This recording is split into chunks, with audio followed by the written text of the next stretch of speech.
And it is the top of the hour. So here we are, 7 o'clock Mhm. Eastern. Welcome and good evening to an hour with the experts. Tonight, we're going to focus our attention on the buyer's journey to ownership. I'm Carly Watson-Tobler, Chief Operating Officer of Simmons, Inc., and I'll be hosting tonight's webinar. Before I hand it over to our panel for introductions, I wanted to just briefly give you an overview of our format for tonight. We're going to kick off the presentation led by Dr. David King from Simmons South Central. He has panelist Alex Kors, whom we're so pleased to have join us from Bank of America Practice Solutions. And unfortunately, the other panelist, Stacy, wasn't able to join us tonight, but Alex and Dr. King are going to do a fabulous job sharing with you how you can become a practice owner. At the end of the presentation, there will be an open Q&A where we invite any questions. You may do so at any time during or after the presentation in the Q&A function, which is at the bottom or the top right of your screen. Please be mindful that when you post questions, the audience can see them. So if you don't want to be seen, you may want to post it anonymously, which is an option. Otherwise, people can see your questions, and then we will respond to the group verbally. If for some reason we don't respond verbally, we will respond to you privately and maybe have another conversation outside of the webinar. So without further ado, I want to turn it over to our expert of panelists, Dr. David King and Alex Kors, navigating the path to practice ownership. Thanks, Carly. Appreciate it. So tonight, folks, we're going to get started with talking about just kind of different things about practice ownership, how to get there, your mindset, so on and so forth. Again, as Carly said, you can ask questions, and we're going to try to get everything in the presentation in within the hour, and I'm going to try to end it right at like 10 minutes before, but I got a lot of information to convey to y'all today, and I'm hoping to get it all in that. And if we need to stay over late to answer questions, we can. But if you want to post some in the meantime, we can address them as we go through. The other thing too is you can see behind me there's a lot of Star Wars stuff. If you have questions on Star Wars, save that to the end. I'm happy to answer those as well. A little background on me, and then I'll hand it over to Alexandra and let her tell about her. I'm an '87 graduate of Texas A&M University. I was a practice owner for about 15 years, so I've been down that road. I went the startup route. I started my own practice. Though today I would probably say if I started it over again, I'd probably look real hard at buying an established practice just for all the benefits of that. And we're going to talk about that tonight. I've been with Simmons since '97. I think I'm the old dog in the group. So if it's happened, I've probably seen it and dealt with it. So we have a lot of experience to give out. Alex, you'll talk about you. Yes, absolutely. Thank you. Hi, everybody. Thank you so much for joining us tonight. I'm Alexandra Kors. I'm on the veterinary division with Bank of America Practice Solutions. I have been in the veterinary space now for nearly 13 years doing practice transition financing for doctors who are either looking to start, acquire, partner into a practice, and then also helping established practice owners expand their practice to either multi-practices or buy the real estate and so forth. I'm definitely very passionate about the industry. I'm in it, so to speak. My role, as much as it is at the end of the day, technically a transaction when I come in, many of our clients need the money, and that's a pretty big piece of the puzzle. I will tell you that, me and my team are definitely very intertwined with our clients. We want to make sure that our clients are supported with the right partners. And I'll tell you that it's been a privilege walking into,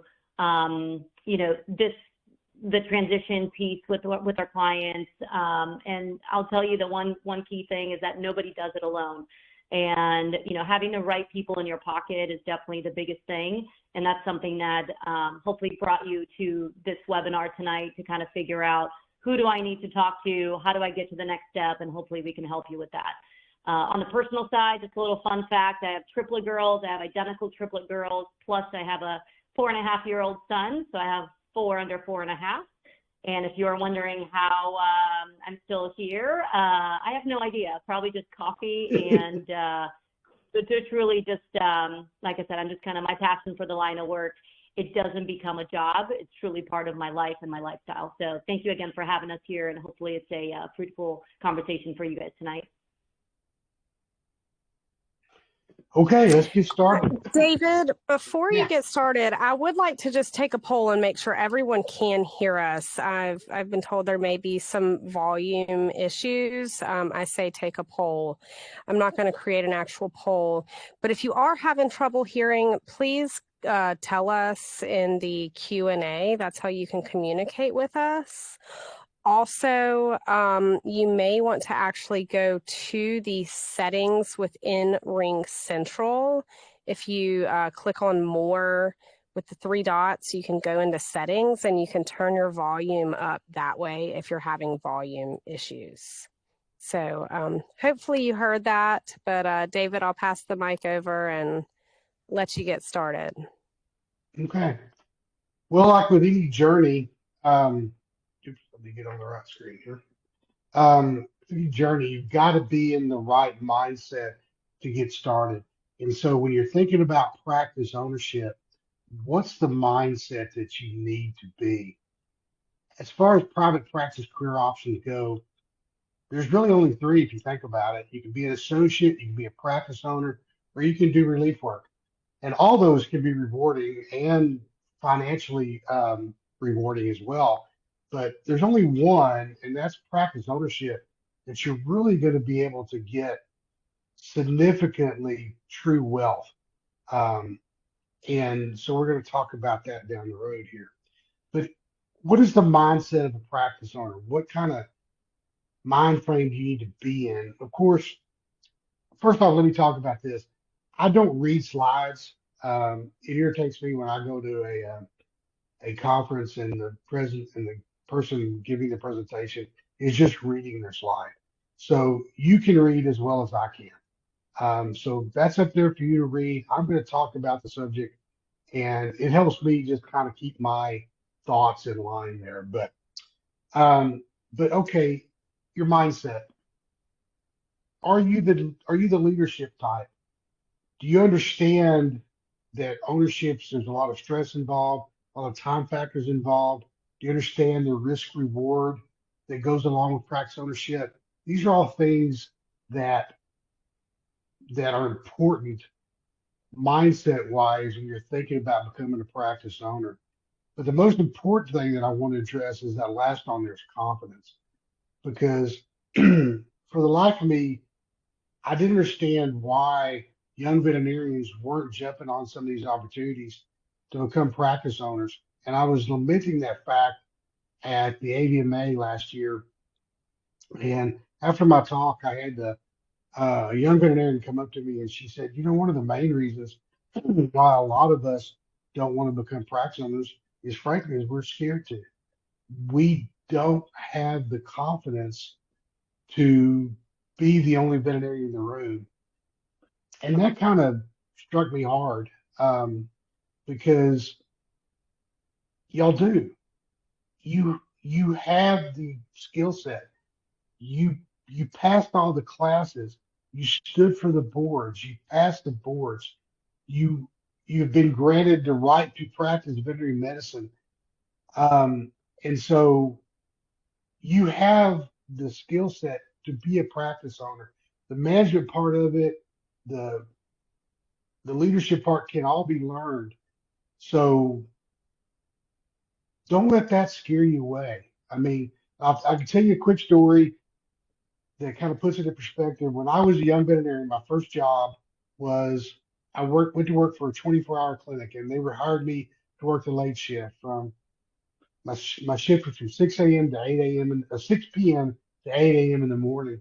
And the first month I was there, I worked the day shift to kind of get my feet on the ground, learn where the thermometer goes, that kind of good stuff. And and I still remember the first night that I could be by myself. I went up to one of the senior veterinarians. His name was Greg Moore. He's still practicing today. And I asked him, I said, Greg, what do I do if like a dachshund comes in that's down in the back? Who do I call to do that surgery, or where do I send them for that emergency surgery? And just as serious as he could, he looked at me and said, okay, here's what you do. He says, you look at your technician, you look at the owner, you look at yourself, and you decide which of the three is going to do a better job. And I said, okay, I get it. Right. I'm it. I'm the guy. So at that point in time, I just dove in head first. I was the best person in the room to do that job. And 6 months out of school, I'd done several C-sections, GDV surgery, diaphragmatic hernias, anastomosis, all kinds of fun stuff. And I did it. I just jumped in. I was the best one to do it. And guess what? They all worked out. So same can go for practice ownership. You have the skill set. Don't sell yourself short. So what are the disadvantages of practice ownership? I kind of discussed them already. It's hard work. There are long hours, there's stress, and as the owner, you're everybody's mother, you're everybody's priest, you're everybody's financial advisor, you're their marriage counselor, you're all things to all people, right? And so that's kind of the disadvantage, but sometimes that you can turn that into an advantage as well. But now the advantages, that's what I'm talking about here. Three big ones, right? Autonomy, personal success, and financial security. Now, for me, in my career, it was those first two. I was a terrible employee. I mean, I just am today, still hard headed, kind of a control freak. I like to do things my way. Usually it's because I'm right, you know. Um, and Carly can attest to that. And so that was that was the important thing to me. I want to do things my way. But for me, the financial side of it came along with it. But practice ownership is the one true way to finance for veterinarians, one true way to get financial security and financial success, because there's no such thing as a W-2 millionaire, right? You need to start signing the front of checks rather than the back of checks to really get financial security. So let's look at a scenario to make my point here. This little group of people on your screen, they're all classmates, and they decided to form a little financial investment group together. They all got a job in the same town, and surprisingly for this particular scenario, they all make exactly the same amount of money. Imagine that. Make the same amount of money. They got $100,000 a year. They got $10,000 of benefits, and they decided as a group they were going to invest 10% of their salary, $10,000 a year, and they got 8% return for 10 years. Did really, really well. So they got $156,000 in the bank. That's excellent. I mean, if somebody goes to Alex with $156,000 in the bank, she's excited. She can do lots of things with that. And also you're probably in the top, I don't know, 10% of people in the United States that have that much money in the bank. But then there's their friend, their other classmate. She also joined that group, but she decided she wants to buy a practice. So she bought this practice, grossed $1 million. She bought it for $800,000. It's got cash flow of about 25%. We'll talk about cash flow a little later down the road here. She got a loan at that time for 6.5% interest for 10 years. So the payment on that's $108,000. Just trust me on that. So her after net income is 142,000. Cash flow is 250 minus 108, 142. She still invested the same amount of money, $10,000 a year. Really, she should have done more because she's making more. But now for 10 years, she's still got that $156,000 that the other group does, but she's also got $1 million in equity, $1 million in the bank. Plus, she was making $142,000 compared to their $100,000. So, who do you want to be? You want to be the person that makes $100,000 a year and have 156 at the end of 10, or do you want the person that's got 142, probably got a lot more stuff, and $1 million practice sale? To me, that's an easy answer. So, so let's talk about what you need to do to be eligible and about financing. I'm going to bring Alex here in just a second on this, but you turn to me and say, Dr. King, I'm a young veterinarian. I've got squat, man. I just got out of school. I'm just barely making, I'm living paycheck to paycheck. And holy crap, I've got, these things called student loans that I'm dealing with. I got $156,000 in student loans to pay. How in the crap, what are you smoking crack? How do you think that anybody's gonna loan me any money? Well, it's not about that. I like to talk to you about the 3 C's of lending, and that's character, credit, and cash flow. And only 2 of which you have to worry about. The cash flow is the practice. If the practice is valued properly, it's going to cash flow. So you got to worry about character. So unless you've got a rap sheet with the police department, you're probably good at that. So the only other thing you got to worry about is credit. Okay. And when you do with credit, and also just if you get into a trivia contest, somebody asks you what FICO stands for, that's what it stands for, Fair Isaac Company. You need to know your credit, what your credit score is, and how it's arrived at. It's not just making payments. It's about your payment history, but it's also about what you owe, the type of credits you have. Revolving credit is different than a home loan. So, but a good credit score is going to be real important to Alex when you go to her for a loan. And so what I want you to do is I want you to take your cameras out. I want you to take a picture of the screen or do a screen capture. If you haven't already, I want you to go to each one of these sites and get an account with them and follow your credit score, because it's important to know your credit. You may say to me, hey, Dr. my credit's good. I pay my bills on time all the time. And I said, yeah, but you don't know what you don't know. And I can use myself as an example. There's one time I went to go buy a mattress, and they had these, 6 months, no payments, no interest type stuff. And I said, okay, I'll use your money, no problem. And when they went to do my, get my mattress, I was declined. And I'm thinking, okay, something's wrong here. So I paid cash in practice, went home, pulled my credit score, and on one of these 3, I think it was Equifax, on one of these 3, on one credit card on Equifax, I was dead. And I was live on everything else, but on that one, it said I was dead. And what it was that it was a credit card that I had canceled, called in and canceled. And the third grader that was doing the data input, instead of putting, a consumer canceled card, and pushed the button that said consumer had been canceled. And so, I had to call him up and say, hey, I'm feeling better.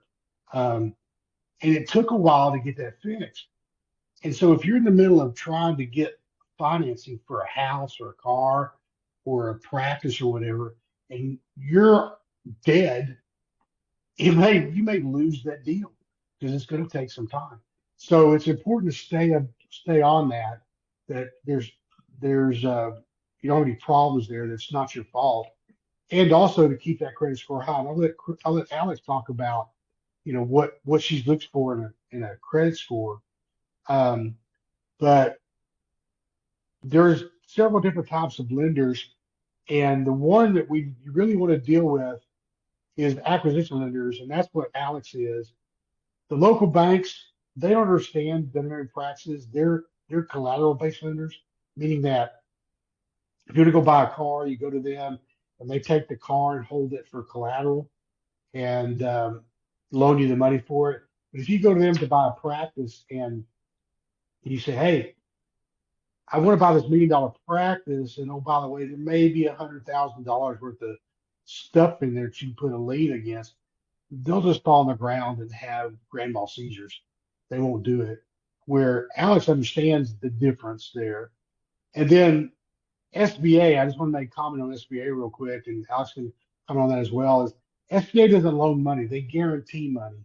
And unless essentially it lowers the bar for lenders, that if you have suspect credit or whatever, it lowers the bar because it guarantees the money back to them. But it's like an insurance policy, and you have to pay for that insurance policy. And so that's just an extra expense that you don't need. That if you can get money through Alex, which is like a conventional lender, you don't need to do it. So if you keep your credit score good, you won't need to go SBA. But I'm gonna turn it over to Alex here. Let her describe a little bit about the financing world and stuff. And I just take 2 minutes and just tell them what they need to know about financing. Yep, absolutely. Thanks, Dr. King. So I'm going to step back just a little bit on the 3 C's of lending, where it talks about the character, credit, and cash flow really quick. On the character side, I'll tell you, when the banks take a look at your application, many times it starts before you actually fill out the application. It starts with a prep call. We're talking on the phone. We're kind of getting an idea of your financial position. We're figuring out, if you do have a spouse or if you have joint income into the household, does it make sense to bring in a guarantor? Does it not? So typically we talk about your situation on the front end. And most lenders will typically have a similar process. But the character piece is more of, the banks will look at maybe your last 2 or 3 years of income. And let's say you've done 100 to 130, let's just say, historically. But when you're applying, you might have $10,000 saved in a checking account or savings account, and then you might have $15,000 in a credit card because you needed some used furniture, you bought a new home, and who knows what. Lenders will typically look at what we call net liquidity. So this is something where, if you're writing some notes, this is probably something you'd want to star. Net liquidity basically means that when the bank takes a look at your overall financial position, and they will take a look at, kind of your savings against your debt and things like that. It's not about the student loans, how much you have on the student loans. It's not about how big your house is. It's not about if you have an auto loan or 2 auto loans. It comes down truly to be able to check the box on what we call liquidity. Liquidity is basically any account that you can liquidate within 30 days without penalty.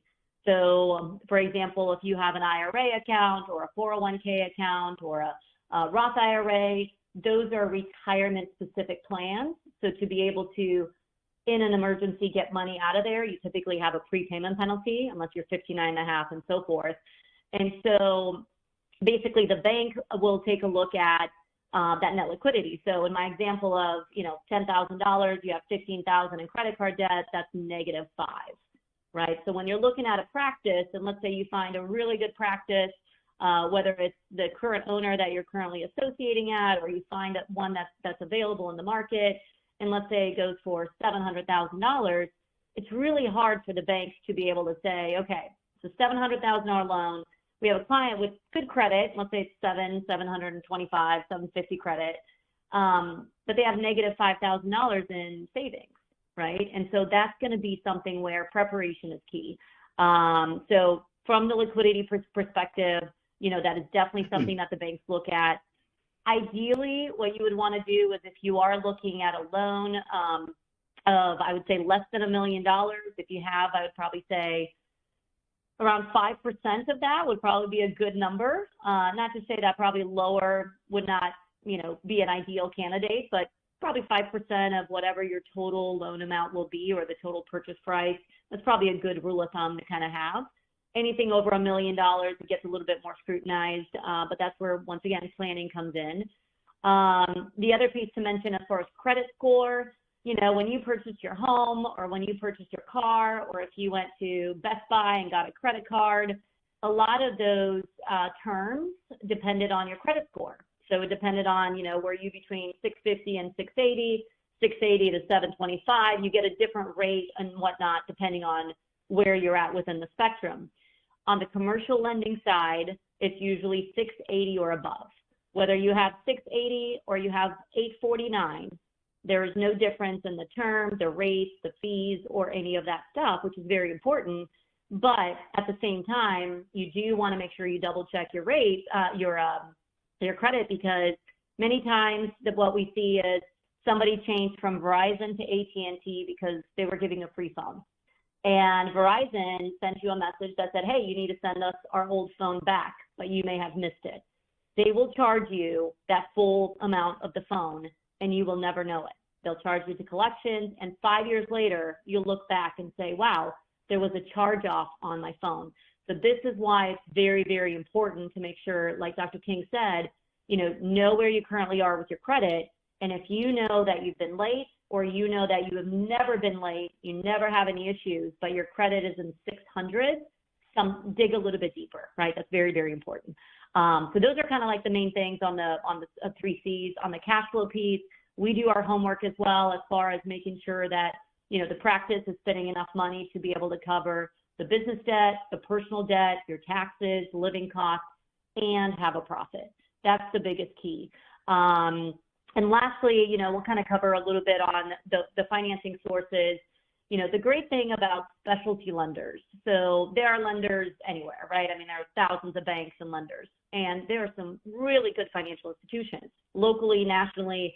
But I will tell you that the fact that there are some lenders that actually have a veterinary-specific division, what that means to you is that when they take a look at the numbers, they know what Dr. King is mentioning in their valuation. They know what the practice profitability should be. They know what to look for, and that's an important piece. The other thing to mention is that when it comes to terms, down payments, fees, structure of the loan, conditions of the loan, meaning, hey, they approved you for the loan, but what do you have to give, right? Do you have to give your house and your spouse and your jewelry and your great-grandma's trust as collateral, right? So there are tailored services and products that are just tailored to you as a veterinarian, and that would be probably, something that you always want to make sure you ask. Whether you've been, banking with somebody that's been across the street from you, and you may live in a small town where XYZ Bank has been there in the family for years, that's great, right? That's wonderful. You keep your banking there, you do your personal stuff, you do some business stuff, that's great. But when it comes to acquisitions, when it comes to startups, when it comes to something like these types of transitions, make sure that you are working with a veterinary tailored professional, because like I said, you might be leaving, quite frankly, you might be leaving hundreds of thousands of dollars of interest, right? Current SBA loans, right now, prime is at 7.5. Banks are doing loans, veterinary loans at mid-5 to, in the 5. That's a pretty big difference when you have $1 million loan. Fees, SBA fees can be on $1 million deal, $30,000. On a practice note, it might be $500, $1,000, right? So you can kind of tell a little bit about the difference in regards to the financing pieces. So always make sure that you're working with somebody that understands your language, basically, understands what you're doing, and that will really help you get to that next step. Thanks, Alex. Appreciate it. Oops. Okay, practice ownership. When is a good time to own? Actually, you don't want to, most lenders, I don't know if you mentioned this, Alex, but where do y'all like seeing about at least a year out of school, 2 years? Yeah, I'd say 2 to 3. 3 is probably sweet spot, but depending on production capability and things like that, after 2 can be done. But I'd say probably like 2 to 3 is probably sweet spot. Yes. Yeah, you need a couple of years, like I said, just to know where to put the thermometer. And then after that, you're going to have some better experience. You're going to be able to build that credit up, maybe stash a little cash away, a little bit of liquidity type thing. But also, the sweet spot is maybe 2, 3 years afterwards. But you also don't want to wait too long. If you're 10 or 15 years out, doesn't mean you can't own a practice. It's never too late. But Alex is going to ask you a question: why? Why did you take 10 years, 15 years to decide to become a practice owner? And if you've been out 10 years, you better have significant savings if you've had $100,000 plus salary for 10 years and you spend it all, it's going to be tough for her to say, wait a minute, why should I loan you $1 million type thing. So again, banks like to see you right around 3 to 7 years out of school. That's kind of a nice little comfort zone for them. So just like your pathway to uh, veterinarians and private practice, there's three ways to go in practice ownership: startup, buy-in, buy-out. Right. So each of them have pros and cons. On the startup, the pros are, man, it's customizable. It's yours from beginning to end. You get to choose everything, location, size, and it's all you. It's all you. The cons are though, it can get expensive to build a practice and you're starting out at, zero cash flow there. Um, Alex will lend you money on that, but it takes a lot more hoops to jump through because you got to be able to show stuff. And because you are starting out at zero cash flow, you got to borrow money to keep those wheels greased for a couple of years. Um, so it's a bigger gamble, it's a bigger risk. Um, and I think most lenders will tell you they'd much prefer lending you money on an existing practice than they would a startup because they can see, you know, what that practice is doing. If you just are going to go in there and hang on for the ride, it's going to probably, the bank's probably going to get paid back. Whether they admit or not, the banks really like to get paid back. Just saying. Dr. King, Second way can is I mention something yeah, on the startup, sure. if you don't mind? So on the startup side, it kind of goes back to that veterinary specific lender, right? If you go to a general lender, they're going to look at you and say, great, you're doing a startup. They have no idea about your business, about, once again, what you're going to do, the model, construction, equipment. They're like, I have no idea. So typically they will require you to put together a pretty extensive business plan as far as to let the banks know what you're looking to do. When you're working with a veterinary specific lender, when you are, for some reason, let's say that startup is the right fit for you, just so you know that the bank actually provides those revenue curves for you. They know what year 1, 2, 3, and 4 look like. They know the average profitability margin. They know your top collections number. And that's a good thing because that means that the bank actually has data that can support your ask. The other thing to mention there is that the bank actually finances 100% of that startup as well, which is incredible, right? And so basically the bank will cover the construction, the equipment, and so forth, and working capital. But like Dr. King mentioned, there are definitely some pros and cons. We have clients that, can't find the right practice in the specific neighborhood that they want to. Sometimes it may be, in an area that hasn't been developed yet. And sometimes the only option is the startup.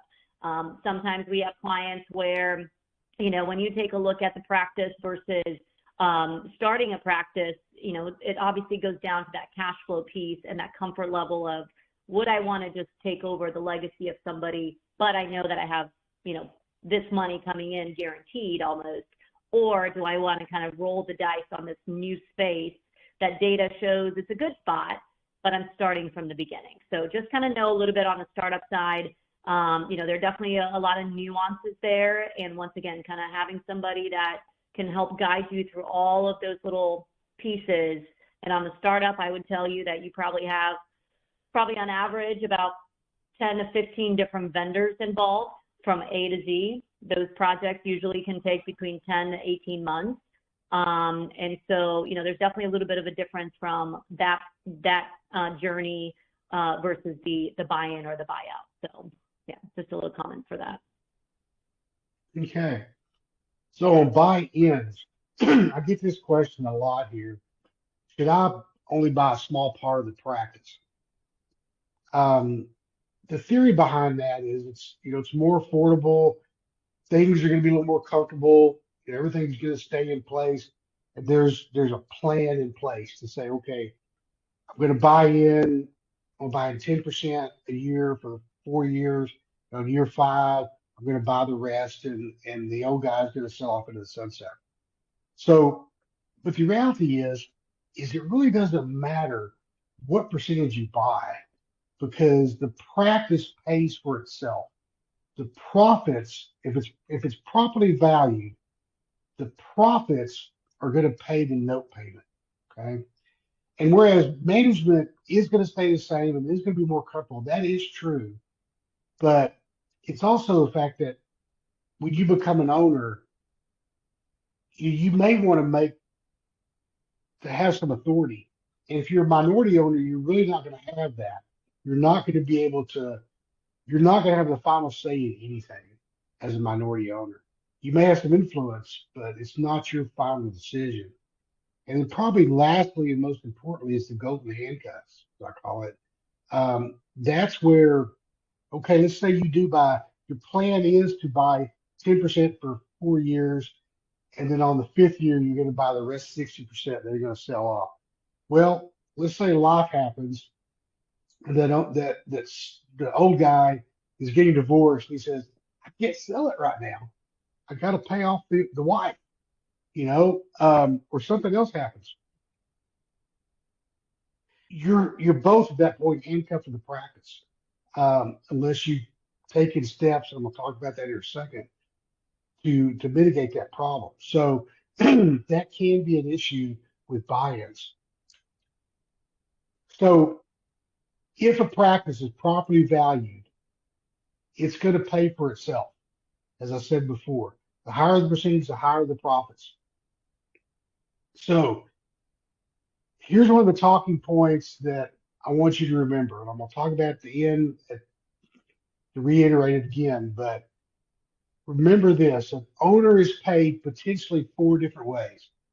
First, you're paid as a producing DVM. Just like right now, if you're an associate, you get paid a salary or paid on production or whatever for being a DVM. That's no different if you're the owner. You produce revenue for the practice, you should be paid to produce that.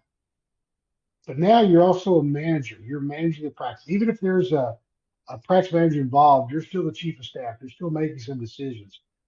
And that takes away from producing as a veterinarian. So it deserves its own compensation, some sort of money.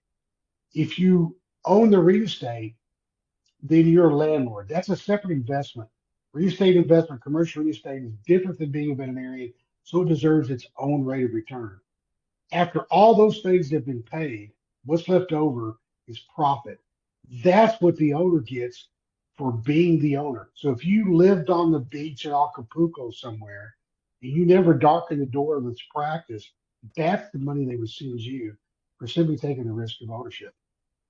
So let's say you buy a practice, 100% of a practice, and this practice is grossing $1 million, expenses are 617. Let's say it's two DVMs, you're both equally getting paid $100,000. But you're the manager, so you get an extra $27,000 for that. The profit is $156,000. You bought this practice for $850,000. You got a loan from Alex for 6%. Your annual payment's $113. That leaves $43,000 in additional debt. You're gonna have to trust me on the math on this, but you can check my math if you wish, but it's right. So you made $100,000 salary, $27,000 management, 43 in additional after net income. Your total after net income is now $170,000. Okay, follow that. So if you only buy 10% of the practice, basically just take a zero off of it, right? You're only getting 10% of the profits, which is $15,000. You only paid 85,000, so your note is $11,000 a year. So you're getting about $4,500 extra. So at the end of the day, you're making $100,000. You're not getting the management. Maybe you're getting a little bit management salary, but so you're making $105,000 plus a little bit for management, where you could be making 170 and building more equity. Again, so in my mind, buy-ins are good deals, but the more you can buy in, the better, in my opinion.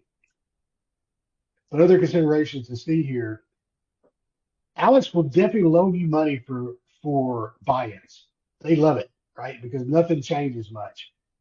The caveat is, depending on the loan, there's different levels, but they're probably going to put a blanket lien on the practice. That's not a big deal usually, but a lot of times owners don't like blanket deals. A lot of times, if it's less than that, it's just an owner does it. An owner carries a note on it. The problem with buy-ins, though, the big problem is they're a lot more complicated than a simple buyout because you need a lot more things to go on other than just a piece of paper that says, "Hey, I bought 10% of the practice." The most important thing, the very most important thing, if you're going to do enter in a partnership in a buying in a practice, is to have a partnership agreement. Essentially, what a partnership agreement is a prenup, right? It's because partnerships are like marriage, except without the sex. At least I hope it's without the sex. But it is a partnership agreement. Explain, y'all put down in writing how things will be while you like each other. So if something ever happens when you stop liking each other, it describes how the things are going to go. Because if you don't have that, the only people that are going to make money on when you separate the when you get a partnership dissolution are going to be attorneys, just like in a divorce, right? So, and you think about things like what happens if one of the partners gets disabled and can't work? What happens then? They can't produce revenue. They still get to pull profits. Um, what happens if a partner gets arrested for child pornography? And I bring that up because that actually happened. You don't want that staying on the practice. You want them to be able to exit. So it it determines that. It also kind of outlines what the duties are going to be, maybe when you're going to get paid, how the distribution is going to happen, all these type of things. Be sure when you do this, as Alex said before, you always want to find people with experience. You want to find an experienced attorney that has written partnership agreements for veterinarians in the past, because this is too important not to get screwed up. The other thing you're going to need is an employment agreement. As an associate right now, you probably have an employment agreement, but the owner probably does not have an employment agreement with themselves. So, but now they brought a partner in. They don't own the whole practice, so they really need a partner, an employment agreement, because that describes how you're going to get paid, what you're going to do to get that pay, your time's off, all that kind of good stuff. Because the last thing you want to do is have a partner that says, "Okay, I brought you in, I'm going to go fishing, and you take over, and I'm still going to get 50% of the profits." So that's what an employment agreement does. It just stops some employment agreement. Sorry, just stops some hard feelings down the road. So what about the real estate? Oftentimes if real estate's involved, the owner doesn't want to give that up or sell a part of that. And I can't blame them. I mean, it's a separate investment that you've got definite revenue coming in for. Why would you want to give that up? Ideally, with partnership, I like to see the same investment in partnership as in a practice. If you're buying 10% of the practice, you're buying 10% of the real estate as well. That just makes it easy. But if not, you want to be sure you've got a real good lease. Because again, just like a partnership agreement or employment agreement, it describes what happens because the owner of the real estate, who's also a partner, is wearing two hats: a partnership owner and a landlord. So what happens if the AC goes out and there's a dispute on who pays for that, the landlord or the tenant? Well, you want that agreement that leads to explain that, because if I'm the owner and landlord and I've got my landlord hat on, I want the client to pay for that, because then I'm only having to pay for half, and that can cause some ill feelings as well. So a good lease, if the partnership's not included in the buy-in. So advantage of those buy-ins, as we talked about, um, it's comfortable, right? There's not a lot of change that goes on. But the most important thing about it, in my mind, is that bottom one where nobody cares like the owner cares. I can't tell you how many times I've seen it. It's an intangible thing that cannot be calculated. As soon as that owner, that associate becomes a 10% owner, all of a sudden the paper towel usage goes down. The catheter usage, well, you used to take 5 catheters, now it only takes 1 or 2. and the revenue goes way up. It just nobody cares like the owner cares, and so it's it's a real thing. Can't calculate it, but it's there. Disadvantage of partnerships. We talked about that. It's all of the lack of control, and you've got to be able to communicate with your partner. Again, it's like a marriage. Um, when it's really good, it's really good. But when it's really bad, it's really bad. So um, try to get it all figured out before you enter into it inside that partnership agreement. Lastly is the buyout. Buyout again, it's easy because you get everything. It's all you, right? You got total control. You get 100% of it all. So it's just easy. You've got one deal to worry about, and that's a buy-sell agreement. And inside there is everything that needs to be there. You get the money, give it to the owner, they give you the keys, it's done. Plus, again, it's I think the lenders, I can say yes or no on this, but if they've got a really good buy-in, they much prefer that than a buyout. They much prefer that than a startup or a buy-in because it's just a little bit easier to get done. And you just again, you've got instant income coming to you. The disadvantages of solo ownership we've discussed. I won't stay on this too long, but it's about you're it. You know, you do have the responsibility. You are everybody's mother. It is a large investment, but with large investment, the large risk is usually a large reward. So um, I've been down that road. I can definitely tell you it's worth it. Um, but it just depends where your mindset is. So when you start looking at practices and cash flows and values and stuff, you definitely want to use a professional because you're a veterinarian. You're really not expected to understand um, valuations and cash flows and things to the point of being able to decide is this right or not. But what I'm going to walk you through here is a little bit of an investment analysis. And what an investment analysis is what is it worth to you as a particular buyer?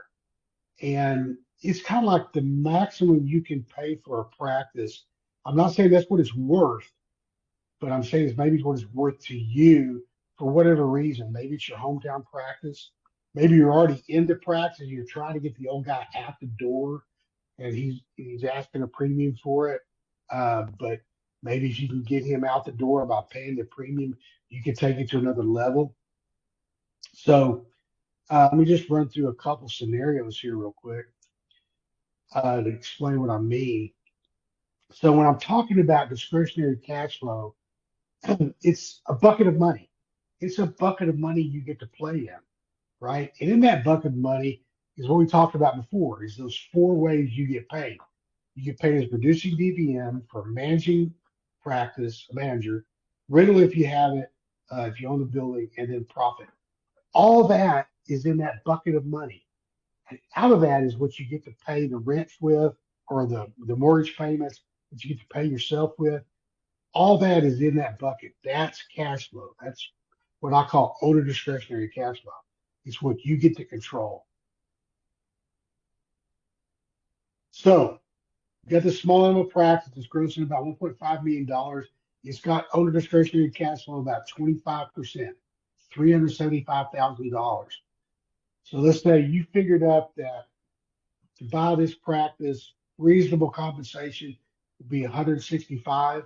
That that that's what you would want for whatever reason, doesn't matter. That gives you available to satisfy debt $210,000. So how much debt can that support? You just do the math in reverse and say, okay, at 6% for 10 years, I can afford to pay $1.58 million for that practice. That does not mean that practice is worth that. And in all honesty, Alex is probably not going to loan you $1.58 million for it because it's probably not worth it. But for you, that number is your top number so that you can buy yourself a job at $165,000. So the number is probably going to be somewhere south of that. So if the guy's asking 1.75 million for it, you can right away say, okay, I can't afford that. It's not going to work. And you can show them the numbers. You say, here, look, it's not going to cash flow at that. So let's say, okay, now you've got your hometown practice here. You really want this practice. It's only grossing at 550, but you can take it to new levels. It's grossing 30, it's cash flowing 30%. So it's got $165,000. So your bare minimum salary that you can live on is 100K. That's what, that's enough to eat, drink, and stay dry on, right? So that gives you $65,000 to live on. So at $65,000, you can afford to pay, it's at the same 6%, pay 490.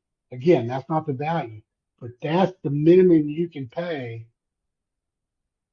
or the maximum you can pay to get that $100,000 buy yourself a job type thing. Now, some of these may qualify for Alex's startup programs and things. She can talk about that here a little bit towards the end. But again, that's the most you can pay to get that. No cushion, no nothing. So you probably want to negotiate down from there. And then lastly, if you get the little practice, it's, oh gosh, it's been around too long, only grossing 250, but he's in a good spot. Well, you probably can't make that work real well. It's not going to, if you need $100,000, again, that's where you go to Alice and say, hey, can we do this? This is qualified for your startup program. Can we look at this more along the lines of of a of a startup practice? Because I can't build it for this. And she may have some magic and be able to get you some money for it. May not be much, but it may be more than the guy could even get anywhere else. Okay, one of my hobbies is photography, and so just to kind of reset your brain, I usually throw up a picture of them. This is I live in Texas. Texas bluebonnets are one of my favorite things to photograph. So there you go. Let your mind rest. All right, preparation.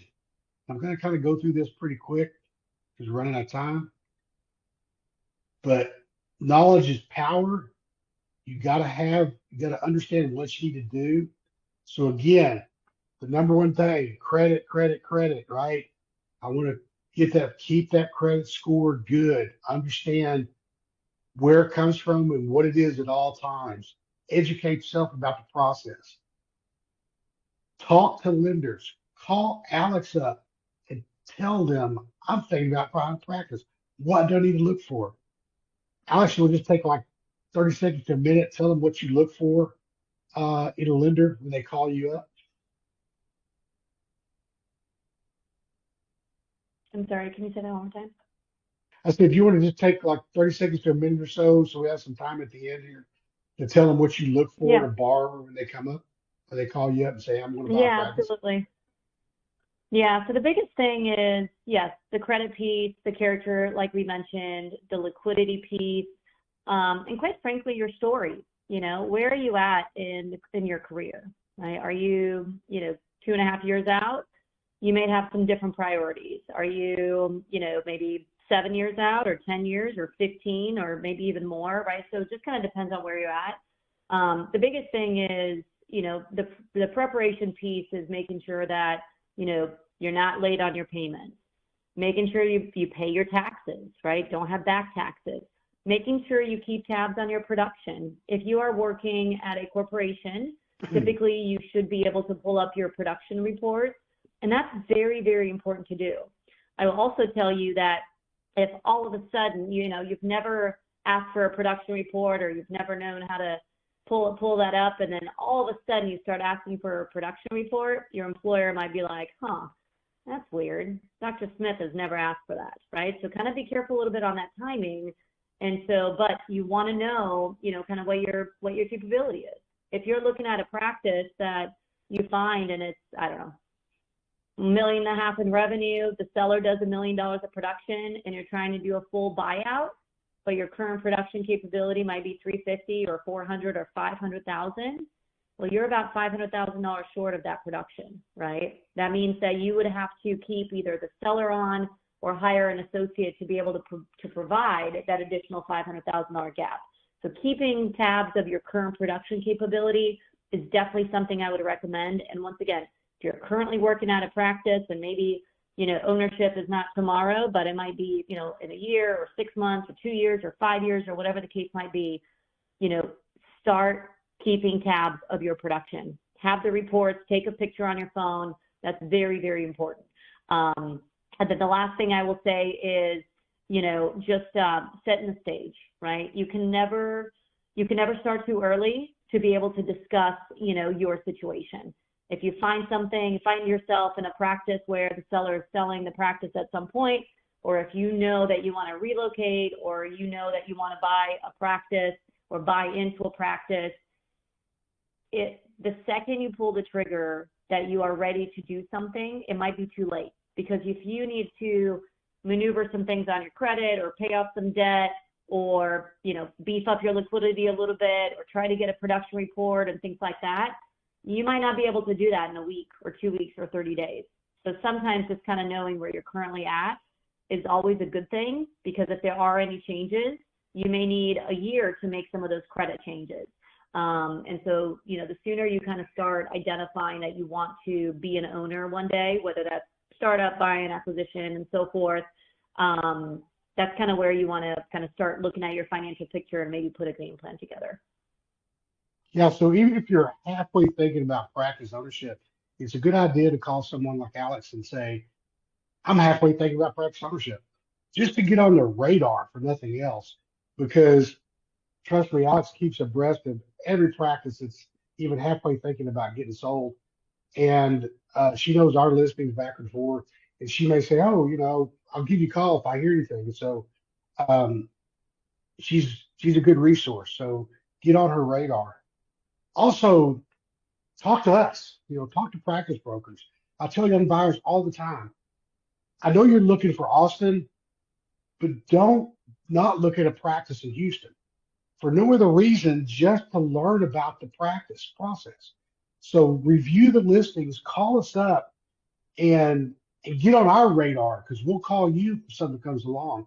But don't just discount, look at every practice that ever is listed if you're in the process, because all you're going to do is learn something, and that's not a bad thing.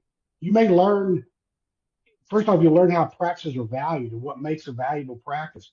But you also may look at a practice and go, oh, they're doing this. I like that. I'm going to do that in my practice. You may no way want to buy a practice in Houston. That's okay. But at least look at it. Who knows? There may be something about that practice that might change your mind about Houston. But not, at bare minimum, you'll learn something and you'll get on our radar. Okay. And we talked about this. It's a big deal. It's a big commitment. You're not trained in this area. So frankly, if you try to do it yourself, you're gonna screw it up. There's no ifs, ands, and buts about it. You're gonna screw it up. And you may not know that you screwed it up, but you will. As Alex said, that you'll lose hundreds of thousands of dollars and not even know it. So contact, get good professional help. And who you're going to need, these are the people you're going to need in your court. You're going to need a CPA, attorney, practice broker, banker. Experience in this field, in the veterinary, is key. And at first, what you're going to need is a practice broker and a banker. Okay. You're probably not going to need an attorney, CPA right at first, not until you start negotiating or dealing with contracts. And a CPA maybe not even until you're in practice. But again, get veterinary experienced professionals. And when I say that too, I want to give this caveat is listen to your advisors, but make your own decisions. It's our job to advise you, not to make the decision for you. And you don't have that problem with bankers or most practice brokers. My job as a practice broker is to put all the information out in front of you so you can make your best decision. It's not to make the decision for you. Where I have the problems with attorneys, some attorneys say you need to do this, this, and this. Don't let them do that for you. Okay. Listen to what they have to say, ask them why, and then make the decision. If they still don't do it that way, they still don't listen to you, then fire them. Okay. If you've never fired an attorney, it's kind of fun. So, um, but make your own decision. Here are the take home messages. This is what I hope you remember from this little time, this hour that we spent together. One, credit is king. Keep abreast of your credit score. Remember, owners paid four different ways: as a veterinarian, as a practice manager, as a landlord if they own the real estate, and as an owner, which is the profit. Remember, practice ownership is the really only not good way, but only surefire way to financial independence, and that a practice will pay for itself. So you can't buy too big of a practice, and to seek experienced advice and make your own decisions. And with that, we're at the end. That's one of my pictures from Jekyll Island that we had our meeting. It's a sunrise over Jekyll Island and the Driftwood Beach there. And so, in saying that, listen to your advisors. We'll just let you ask questions. It's free, really. It won't charge you anything. So I think we had one, right? Someone asked about, is there any advice for a practice manager considering buying a practice? It's a little more difficult. It depends the state that you're in. In Texas, you have to be a veterinarian to own a practice. Now, there's ways around it. You can set up two different businesses. One owns the equipment and inventory, the other is a managing practice. But you have to partner with a veterinarian to be able to do that. Other states, like I think Oklahoma, you can own a practice, no problem. But I'm going to let Alex talks about the financing side of it. Um, I don't know. Do you do financing for non-veterinarians? Yeah, not just depends on each state, but usually we like the DVM to be the main owner. For example, in Oregon, you technically legally do not have to be a veterinarian to own a practice. But at the same time, you can, you could be a technician to own a practice, but the financing and those types of situations, they typically become SBA, government backed. It gets a little bit stickier. So it does provide a little bit of a challenge there. Overall, typically the perks and the programs that we kind of talked about, they have to be owner, DVM owned. The only time that you can have somebody that's a non-DVM is on the real estate. So for example, so let's say you're buying a practice in Houston, you're buying that practice 100% is your business entity, but you're also buying the real estate and you would like your spouse to be part of that real estate and he or she may not be a veterinarian, you can do that with a non-practice owner. Let's say, same example, you have a colleague that is a non-veterinarian or, a friend that wants to go in with you on the real estate. As long as the real estate is owned at least 50% by you and 100% of the practice, you can have a non-veterinarian on that other side. So it just kind of depends a little bit on the situation, but so hopefully that kind of answers the question. Any other questions? Charlie, do we have Thank any you, guys. others? I'm not sure if you saw the one about is it possible or how does the process work to purchase a practice like a GP and then change the business model? So purchase a practice as it is and then change the model. So for example, buying a GP practice and converting it to a specialty practice. What's Yeah, your I'm not way sure in you'd there? want to. I'm not sure you'd want to do that because what you're buying is you're buying a benefit stream, and the benefit stream is from a general practice. If you all of a sudden up in that, then why are you buying it in the first place? Now, if you're buying a general practice and you want to add specialty to it, that's different. That's a different, and that works. But to go in and say, okay, I'm not going to see, we're doing. we do spay and neuters and wellness type stuff. I'm not good anymore. I'm going to do dermatology. That's just go start a dermatology practice. I mean, that's essentially what you're doing there. But if you're going to add dermatology to a GP practice, and you can do both, or you're going to hire a veterinarian to do the um, the GP stuff, and you do the specialty, that would work. And that's just the next. That's an added income source.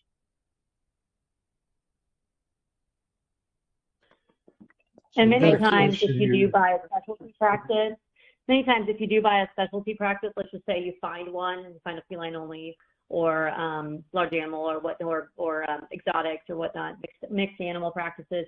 So the value changes depending on, what type of practice it is too, right? So when Dr. King does evaluation, there's a little bit of a difference between, depending on the specialty of that business.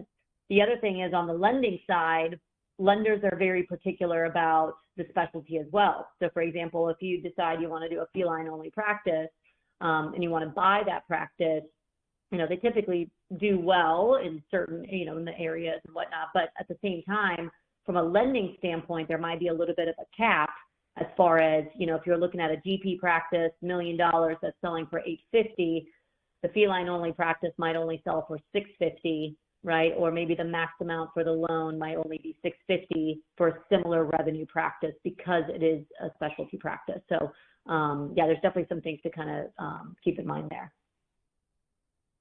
Alex, there's a good one on there for you. Do you see it?